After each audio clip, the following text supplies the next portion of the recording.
Constipation sucks, and I'm going to help you get rid of it here today with 6 easy tips. Hi guys, I'm Dr. Alexa Nichols. I'm a doctor of chiropractic. Okay, so you're sitting there with constipation, bloating, some form of discomfort, and this is either something you've been dealing with for a long period of time, so now it's chronic, or this is a new constipation that has started after beginning the keto diet, and we're going to address both of them here today. Okay, so let's get started here with tip number 1. I need you guys to be adjusting your veggies. A lot of people are not used to consuming 7 to 10 cups of vegetables per day. That is a lot. Too many vegetables can actually constipate you, because let me remind you who's actually consuming that fiber. That's those little microbes in your gut. So you might need to build up those microbes, and you may not have enough of these to deal with that much fiber. So you might want to start out with a little less vegetables. Here I'm talking about 4 or 5 cups a day, and then slowly make your way up to that 6 or 7 cups over time. Overloading these microbes with fiber could constipate you. The other thing I want to tell you guys about fiber is that when you consume fiber, it's going to swell up with fluid. So if you're not drinking enough water after you consume these vegetables, there could be a problem where you're actually dehydrating your colon. Because of the gel effect of fiber, it basically absorbs water, it expands, and that's how you form stool. So we really want to adjust the quantity of our vegetables, either up or down. Some people are going to be on the total other end of the spectrum. So this is for my meatheads out there. You guys are actually consuming too much protein with not enough vegetables. So in your case, I would love to see you increasing the quantity of vegetables. Okay, so again, first thing, we're adjusting that quantity up or down. Next, we need to consider the type of vegetable that we're eating. So if you're consuming a lot of cruciferous vegetables, some people have a lot of difficulty digesting these.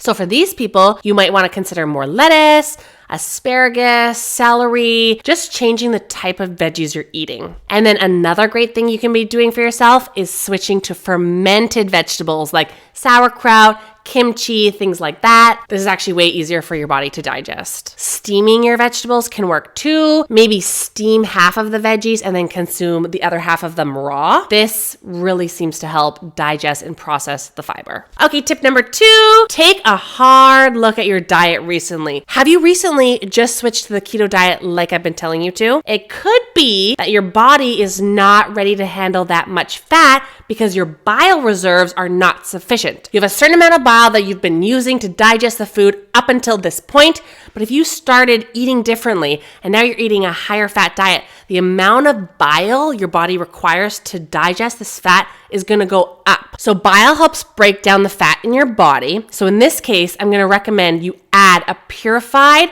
bile salt after your meal. This is going to help you in the digestion of that fat. Bile salts are a natural lubricant for the colon, and they're fantastic for constipation. Tip number 3, we want to add more potassium. So potassium helps the smooth muscle of the colon. So you may want to start taking some electrolyte powder, or you know that bananas are an awesome source of potassium. Number 4, add a probiotic. Especially if this is a long-term constipation, this is where a probiotic is going to help you break down the fibers that you're eating. I'm going to recommend something that can survive the acidity of the stomach, but adding a probiotic is a very vital thing that you don't want to forget about. Number 5, add a herbal laxative. People are super concerned about becoming dependent on laxatives. That's fair. That's a fair conversation. Let me tell you that the danger of having constipation or the intoxication with all those toxins being recirculated is much greater than taking a laxative that is going to help you eliminate these toxins, okay? Laxatives have a bad reputation. If it's a natural laxative, especially if you're only taking it as a temporary thing, short term, these can be super beneficial. Some people will actually use MCT oil. This can act as a natural laxative to help you guys as well. Number 6, you need to be addressing your nutritional deficiencies. So a super common deficiency that causes constipation is lack of vitamin B1.